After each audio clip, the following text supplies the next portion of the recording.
Hello and welcome to the Mr. Smith Show. It's my pleasure to be here with some of our Dover Sherborne students and to talk about some upcoming events and some things of interest here at Dover Sherborne. I'm Mr. Smith, I'm the headmaster. Why don't we go around and introduce ourselves? I'm Matthew Galatano. I'm a senior. I'm William Clues. I'm also a senior. And I'm Levi Treston. I'm also a senior. It's great to see you guys again, and I know that it's a busy time. It's hard to believe we're almost at the end of quarter one, and the year is going fast, and I hope that you guys are having a productive and good senior year. For us, it's been really good, and I'm hoping to answer your questions. So what's on your mind today? So do you want to just talk about any upcoming events in November? Yeah, so we have an upcoming event in November with a gentleman named Mikey Fowlin, and Mikey is a sort of a one-man show, a presenter who addresses high school students, middle school students, and it's all about inclusiveness, respect, appreciating differences that people have, but he does it in a really humorous, funny way. Where he has all sorts of different props and skits, and he'll break out in song and different things. So we think it's going to be a good interactive opportunity for our students. One of the things that we're constantly trying to stress here is the importance of people respecting one another. Everyone has talents that you bring to the table, and I think that as a small community like this, it's really important that we do respect that. The four of us here are all different, yet we respect one another. We know that we each have talents that we bring to the table, and we think that Mikey Fowlin will be a good opportunity to sort of reinforce that message. So we have that. We also have, just before the Thanksgiving break for the football team, we have the annual Medfield Dover Sherborne brunch. And this year we're really excited. So Emily Sullivan, who is our athletic director, has invited her father. Her father is Mike Sherman, who's the former coach of the Green Bay Packers as well as Texas A&M and other NFL teams, and he's actually going to come talk to the Medfield and Dover Sherborne football team about the love of the game and obviously being their last game. So we're looking forward to that. And then of course we also during November have the highly anticipated homework-free weekend. And for those of you who don't know what that is a couple years back when we started Challenge Success, one of the things that our students said loud and clear is it would be nice to have a break during the school year, an opportunity just to kind of decompress a little bit and not have to deal with reading or catching up on assignments or writing or anything. So we worked very hard to establish this, what we call a family reconnection. And we thought Thanksgiving was nice because it's sometimes when relatives from out of town are coming in, or sometimes people have to travel to locations. But even if you just stay local, it's just a nice chance to decompress. So what that will mean is when you leave here on Wednesday for that half day, you shouldn't even have to take a backpack home. You shouldn't have to open your backpack. You shouldn't have to open your books or anything. We truly mean homework free is homework free, and we expect that our teachers will abide by that, and we encourage our teachers to also take a break too. That hopefully they get any assessments or anything they need to before we leave so that they can also take a break. For me, it's always one of the best breaks of the year because it's really just about relaxing or getting together with family, having some turkey, maybe if you're interested in football, a little bit of football, but it's really just kind of an opportunity to catch up on some sleep and relax. And as you know, we also go through that whole weekend, and then you don't have school on Monday. We have teacher professional development happening that day, which we're really excited about. Many of our teachers are going to be presenting some of their best and top lessons to other teachers, so it's a good chance for teachers to learn from teachers. But you get that chance to have an additional day of rest and relaxation. For those of you who are playing a winter sport, it still will be your first day of tryouts. But we think that this is kind of an interesting time. The rules basically are there really should be nothing assigned. And even when you come back, we have told teachers we don't want any assessments to be given until Wednesday of that week. What advice would you give freshmen who are just starting their careers here? Yeah, I think for them it's a good chance just to kind of reflect. What do they think went well? What are some things that they've become involved in? Do they feel as though there's a balance in their life? Are they able to do everything they want to do but also have some downtime? I'm such a proponent, the more and more we study child success and social emotional wellness, and we look at the health of our students, is ensuring that students are taking time for themselves and are having social time, whether that's just hanging out with friends, going to the movies, relaxing, getting away, having a meal together, having a meal with family. It's so critical, I think, that we get back to those things. And so for a freshman, I think it's making sure that you're organized and prepared. And it's also making sure that you're taking time for yourself. I've told freshmen, I hope that they're not thinking about college because it's far, far, far too early for that. And that really they should just be looking at, what did I do well in my academics? What are some things I can do better? Maybe seeking out some additional extra help, seeking out the advice of upperclassmen, because I think that it's important that they hear from you guys because you guys have lived it and can help them out a lot.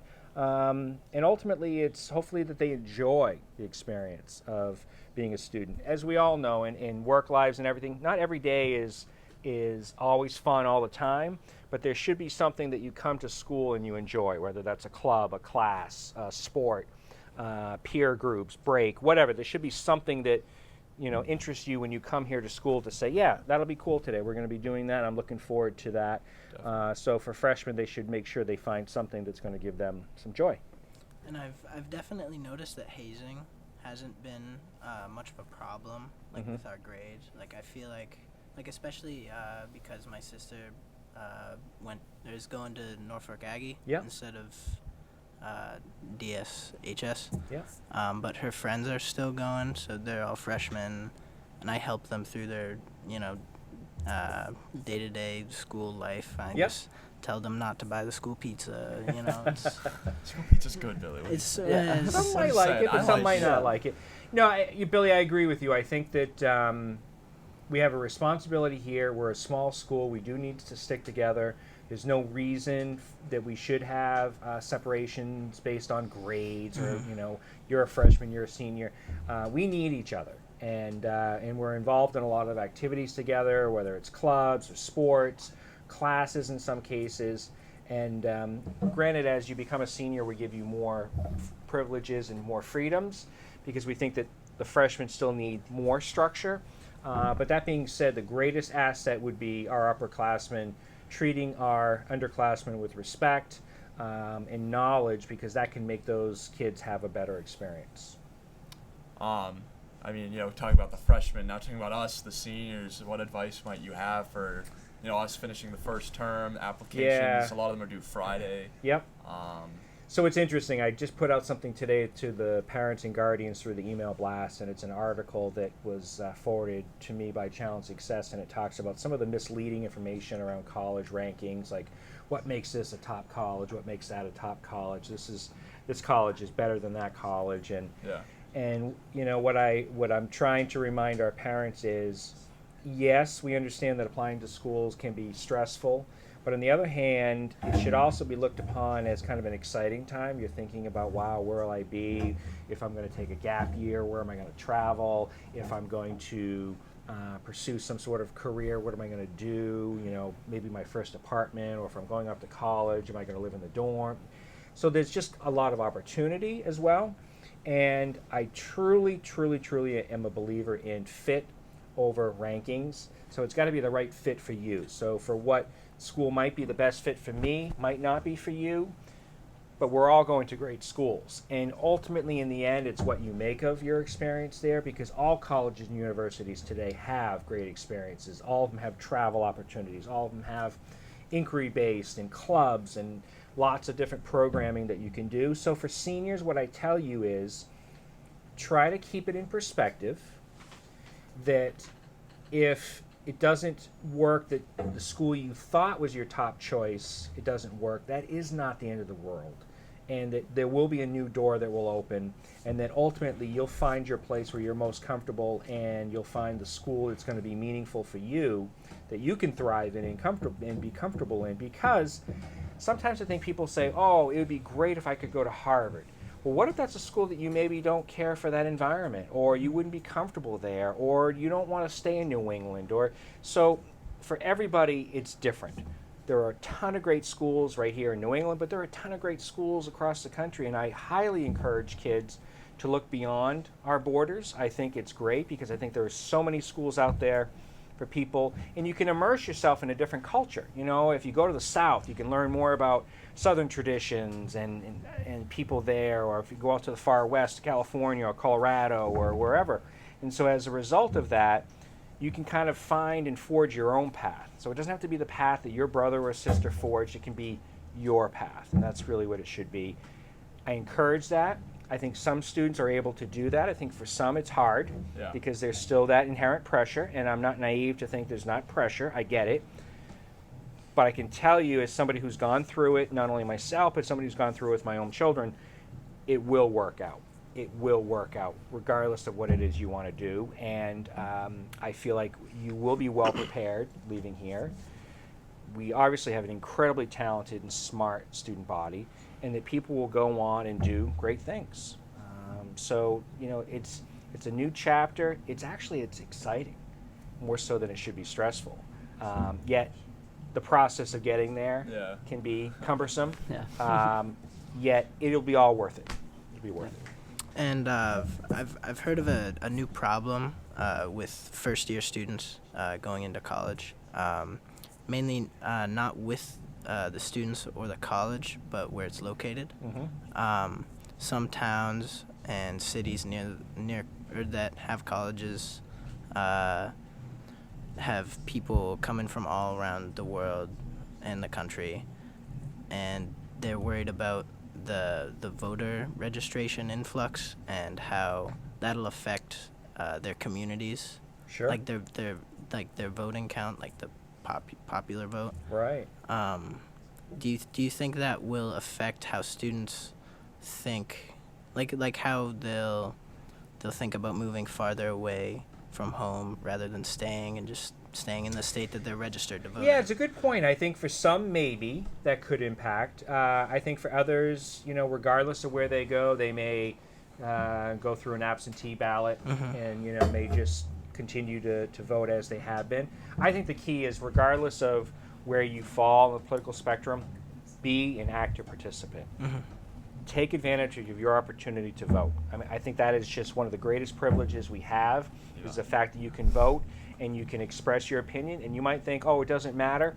It sure does matter, because it sometimes will matter in different ways, but I think it's your personal civic duty to be engaged in the process of voting, regardless of where you want to vote, whether you're conservative, whether you're liberal, whether you're moderate.